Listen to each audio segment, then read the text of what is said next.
সরকারি চাকরিতে কোটা সংস্কারের দাবিতে আন্দোলনরত শিক্ষার্থীদের ক্লাসে ফিরে যাওয়ার লক্ষ্যে বিক্ষোভ করেছে রংপুর মহানগর ছাত্রলীগ।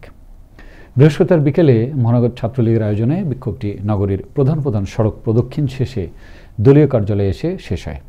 অপরদিকে কোটা ব্যবস্থা বাতিল করে 2018 সালে সরকারের জারি করা পরিপত্র পুনর্বহালের দাবি আদায়ে পূর্ব ঘোষিত বাংলা ব্লকেড কর্মসূচি পালন করেছে শিক্ষার্থীরা। এ সময় বিশ্ববিদ্যালয় বঙ্গবন্ধু চত্বর থেকে একটি বিক্ষোভ মিছিল বের করে ঢাকা রংপুর মহাসড়কের মডার্ন মোড়ে অবস্থান নেয় তারা।